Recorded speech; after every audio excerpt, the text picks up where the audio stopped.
So I know that Europa League or Red Stars Europa League or fight for Europa League supremacy came to an end about 2 weeks ago, 3 weeks ago. I just wanted to kind of reflect on what the team went through this Europa League stage, and I kind of want to start from the beginning, kind of point out what I liked, what I didn't like. I'm not going to look at each game that happened, but some of the key moments going forward.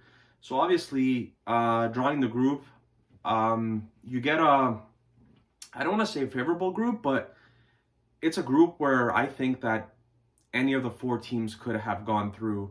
So you look at Hoffenheim, and I know you say they come from the German league, a very good team, and then they are, but they're still not Munich. They're not Dortmund. They're not Leipzig. They're not Borussia Mönchengladbach. They're not those teams. So even though they are from Germany, you'd much rather take your chances with Hoffenheim than you would with some of the teams that I mentioned. Ghent, obviously, I thought was going to be one of the teams challenging for the number one spot in this group.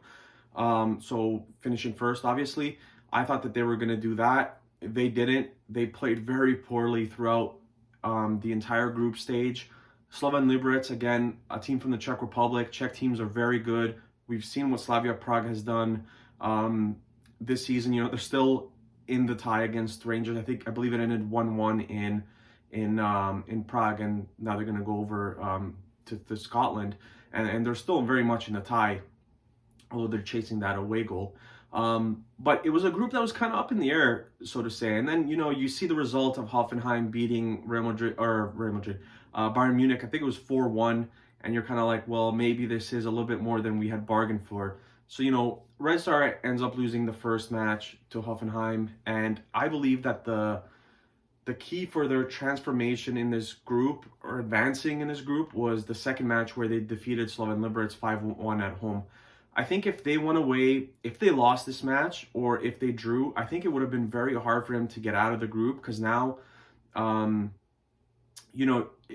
your expectations are still to get out of the group, but the morale is down. 1 point out of 2 matches, or no point out of 2 matches, isn't a very good way to start with. Ghent being the third match, and luckily, we ended up beating Ghent as well, and it kind of opened up for us. The group opened up for us. Second match against Hoffenheim, we played well. We played, I thought, really well in the first match as well. Just unlucky to concede the 2 goals. And I guess the second match against Hoffenheim, things were kind of already.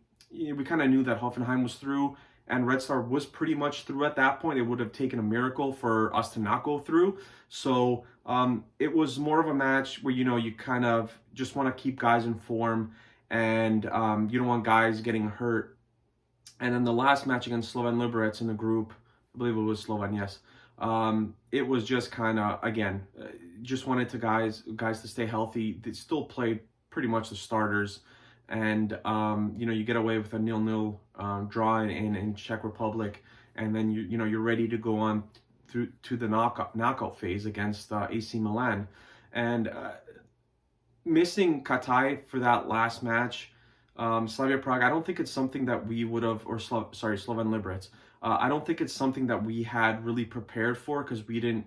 He had health issues. It wasn't coronavirus related, and I don't think it's something that we thought would take him this long to kind of for him to get better.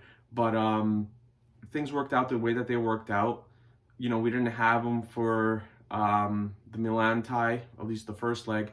Second leg, he came on as a sub, and he played very well. But some of the things I like, the team looked very very difficult to handle off set pieces, which they have pretty much shown all season long, and Milunovic is a big part of that. They've done very well with set pieces, and it's something that wasn't really our forte a few years back. So I'm glad that that the team is trending in the right direction in terms of that. Milunovic his contract does expire this summer. There hasn't been much talk about him getting a contract extension. At the end of the day, I think he will get it, but it's just kind of been slow in that aspect. I thought all the players that you expected to play really well have played really well. Falcinelli is the only player that I don't think really lived up to that. I believe he had 1 goal in Europa League group stage and the knockout stage, and that was against Slovan Liberec in the first match, which was the second match overall. So that's something that's going to have to improve, and it's going to be interesting to see if the team does pick up his contract from, I believe he's from Bologna. If the team does pick up his contract, because it is only a loan for now, so we're gonna have to wait until the summer to see if Red Star does pick him up. I have some doubts about him going forward, and I get that Red Star players have had or strikers have had difficulty scoring in the Europa League and in the Champions League since this little 4-year phase that the team has had in qualifying for both. We've kind of looked at needed other positions to kind of score for us. And Falcinelli's kind of been a problem with that. I know he does a lot of stuff off the ball, which a lot of players don't do, but his main goal is to score goals, and he hasn't really done that. So it's going to be interesting to see what happens there. I think they will pick up his contract. I have my doubts, like I said.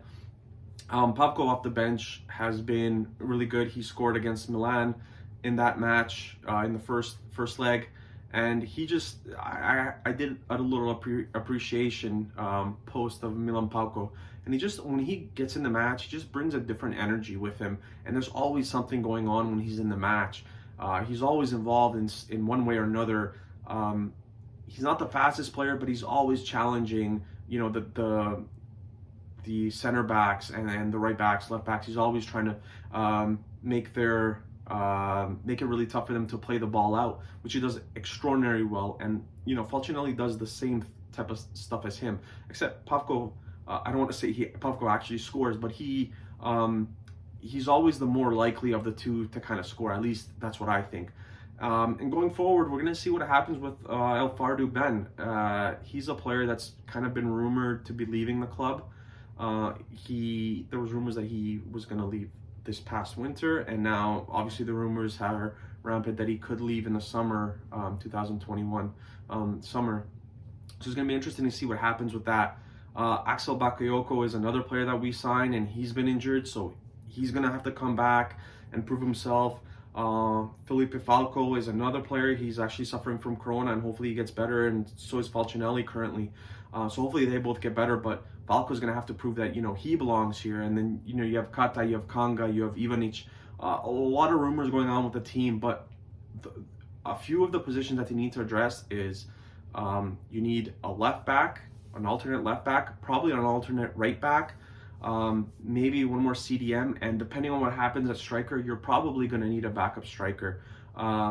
We don't know what's going to happen. Maybe Pavko gets sold. Maybe Falcinelli doesn't actually come back, even though I think that management will make his deal permanent. Maybe he doesn't come back, and then you're going to need a striker because Pavko, like I said, he brings an energy off the bench, but is he going to have that energy when he has to start every match? So that's another interesting question that you have going into the summer. Dragovic is a player who's supposed to sign with the club in the summer as a center back. So that probably means Degenek is on his way out, or Milunovic doesn't get a new contract, which I think he will. Borjan expect to stay. Petrovic could see some competition from European clubs in terms of purchases. I know Torino wanted him, but Torino's kind of in the bottom 4 there of Serie A, so we don't even know if they're going to stay up. Sanogo's probably going to stay. Interesting to see what happens with Kanga and Katai. There's rumors that there might be some teams interested in them. So this could be a little bit of a tweaked roster coming into 2021, 2022. So if Red Star does finish first in the league, which I hope they do, they're 9 points ahead right now with something like 11, 12 matches left. Then they're going to go into Champions League qualifying, which Champions League obviously comes more money, and then you're gonna if you want to compete, you're gonna have to sign better players. So it's going to be interesting to see what happens going forward with the roster. So if I had to grade this Europa League sort of season, I guess if you want to call it, out of 10, I would give this probably an 8.5.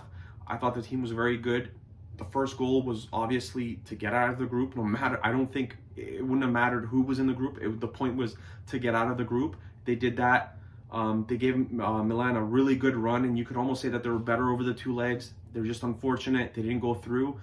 if they had got past Milan, they'd be playing Manchester United right now, and now you've exceeded expectations. And all the money that the club gets back for every win in the Europa League means a lot more to the teams who come from smaller countries, because Arsenal and Manchester United and all these clubs winning match in Europa League, I think it's something like 600,000 euros, which means nothing. It doesn't mean much to these big clubs, but it means a lot to the teams to come from smaller countries, because this could be, you could buy a player you get 2 wins, that's 1.2 million approximately. That's a signing that you could get. So it means a lot more to these teams. So hopefully going forward, next year we're not in Europa League, we're in Champions League, and we're ready to challenge other clubs.